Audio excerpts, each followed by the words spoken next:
The small village of Leskovo has always been famous for its silence, but in recent months, its inhabitants began to notice strange things. At night, sounds came from the old cemetery on the outskirts, rustles, faint moans, and a scraping sound, as if someone was scratching a stone. At first it was written off as animals, but soon people started disappearing. The first to disappear was the local cemetery keeper, Old Paul, who always prided himself on knowing every grave. Then a young couple who were walking near the cemetery late at night. Anna, a local teacher, didn't believe in mysticism. She believed that everything had a logical explanation, but one night she had to rethink her beliefs. Anna was returning home late at night after work. The road to her house passed by a cemetery. She noticed that the gate, which was usually closed, appeared to be ajar. Old Paul always closed them, she thought, feeling slightly uneasy. She stepped closer and peered inside. The moon illuminated the graves, casting long shadows. Suddenly a movement caught her attention.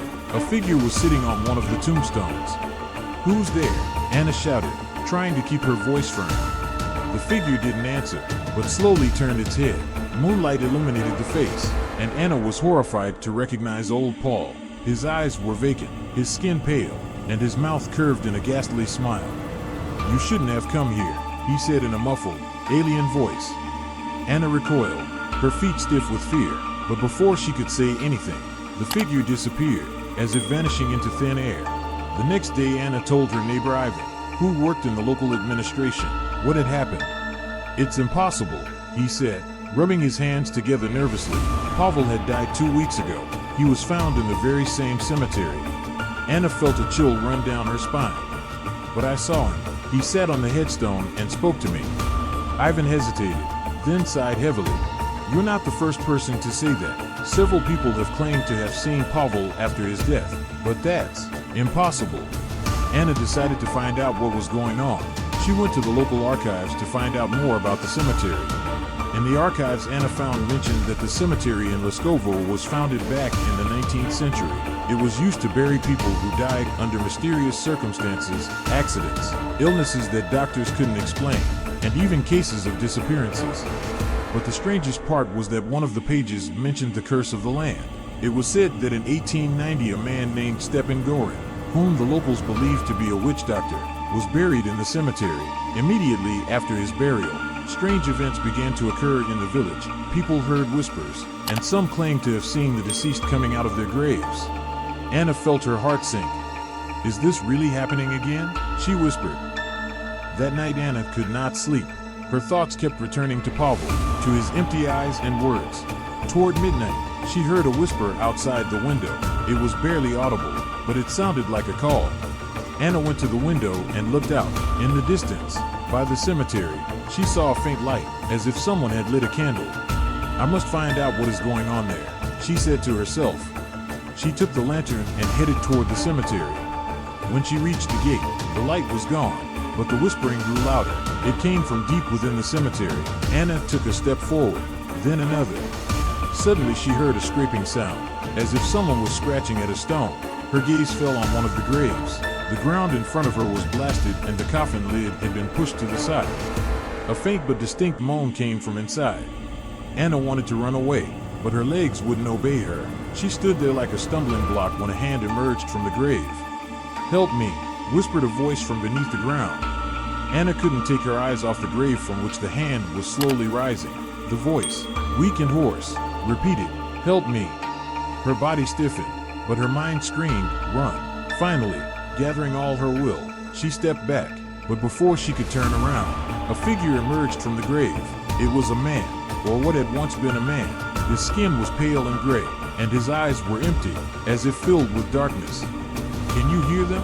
he whispered, looking directly at Anna. She wanted to scream, but instead she squeaked out, "Who are you?" "I'm the one you woke," he answered, stepping forward, "and now you need to hear the truth." Anna ran away without looking back. She returned home, locked the doors and windows, but sleep never came.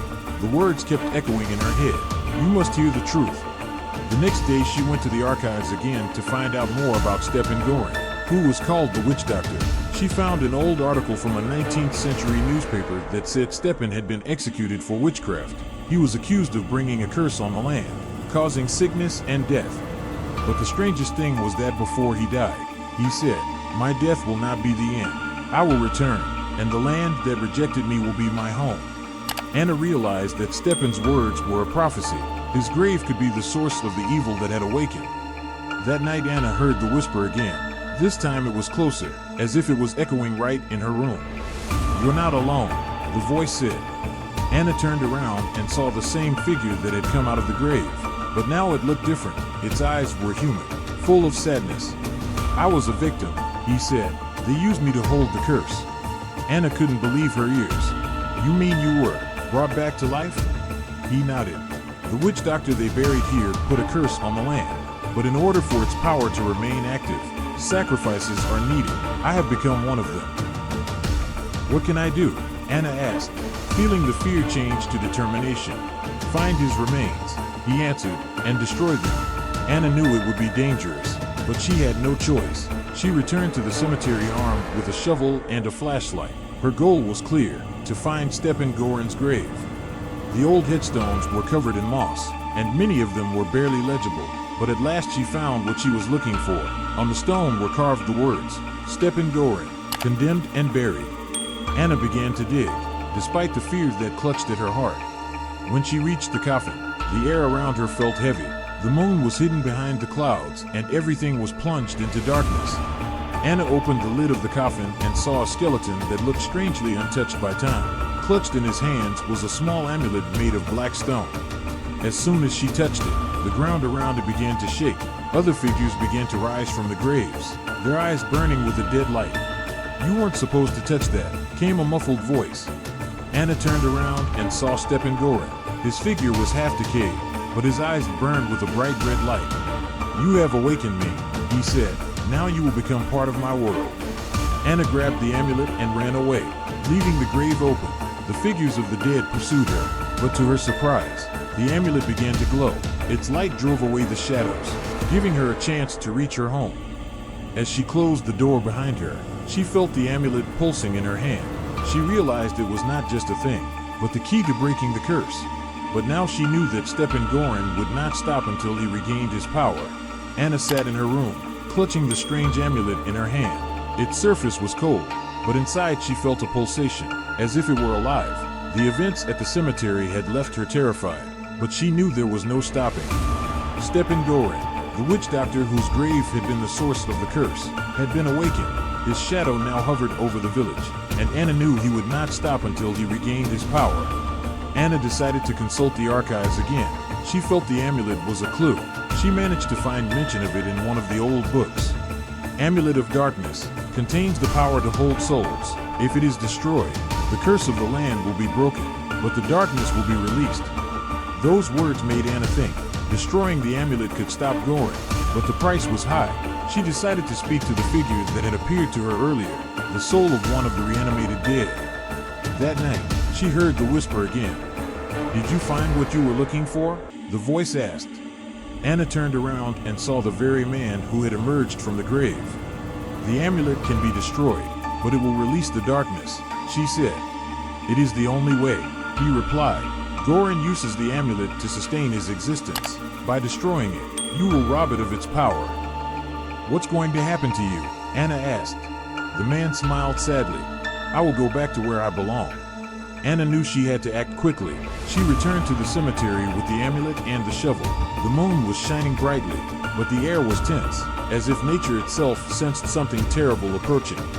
She reached Stepan Gorin's grave. The coffin was open, and the witch doctor's remains lay untouched. At that moment, the ground began to tremble, and Gorin's figure appeared in front of Anna. "Do you think you can destroy me?"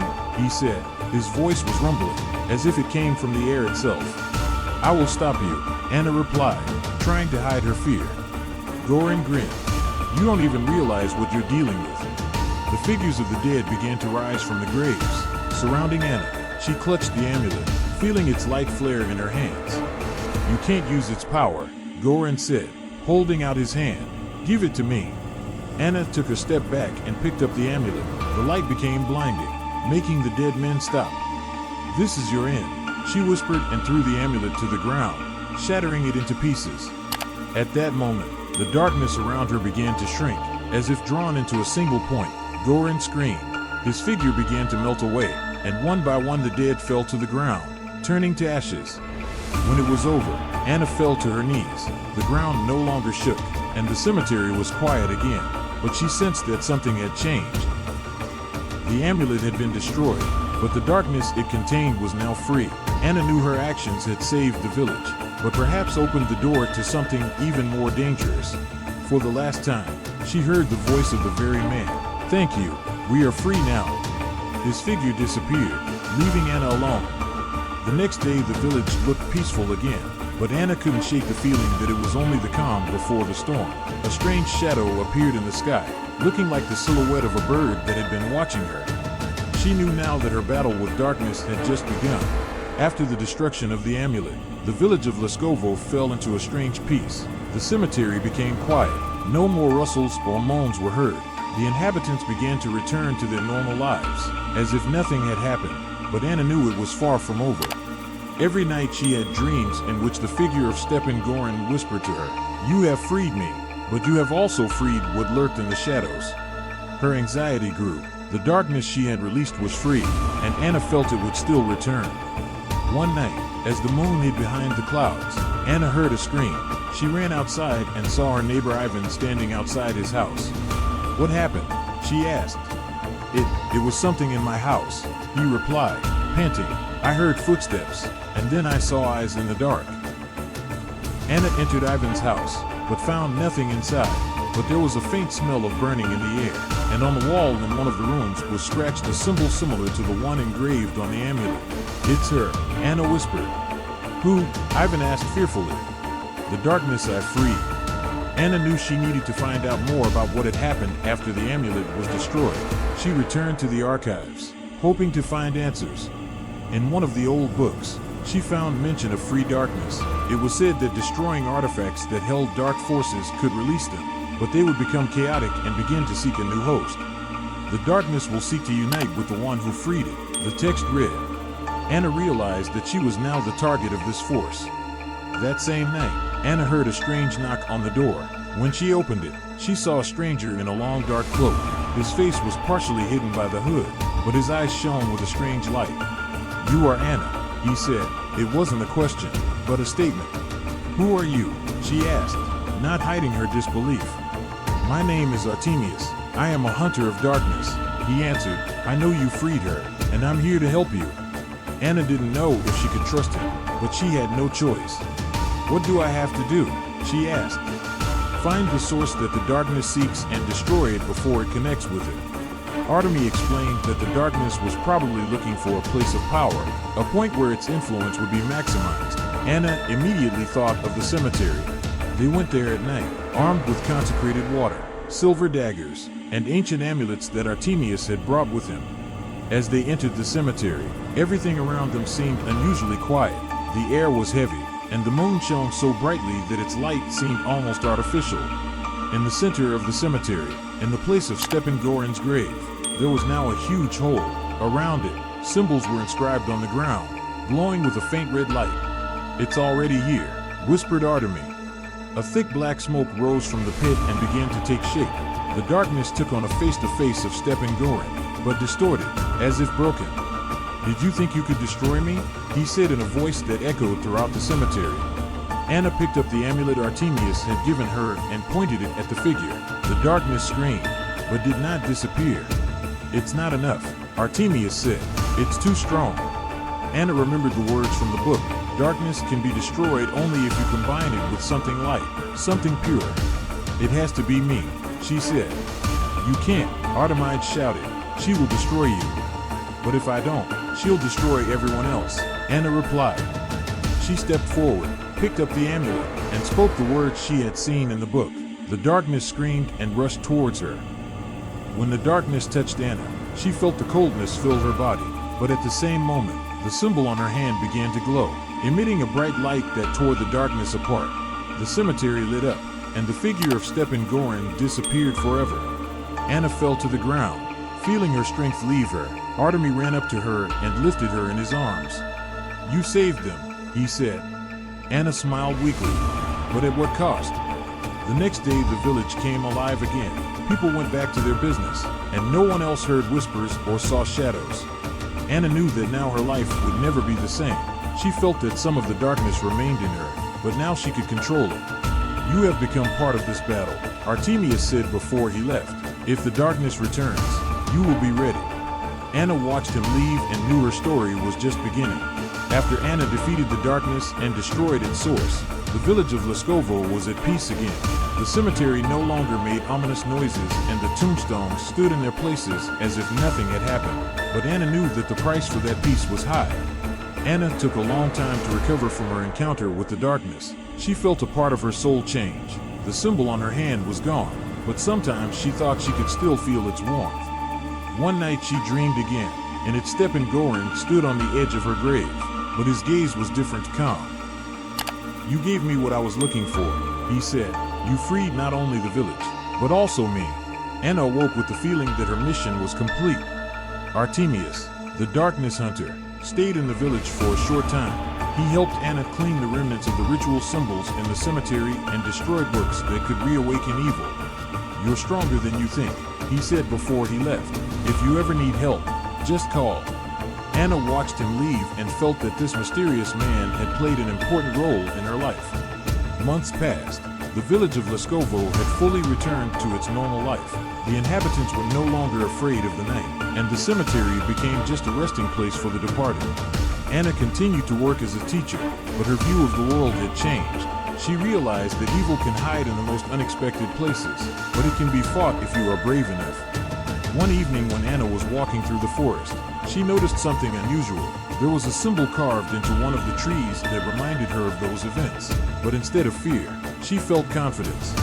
"I made it through then. I'll make it through again," she thought. She knew that darkness would always be a part of this world, but now she was ready for any challenge. So ends the story of Anna, who was able to defeat an ancient evil and find the strength to face even the worst threats. The darkness has receded, but the light she lit will burn forever.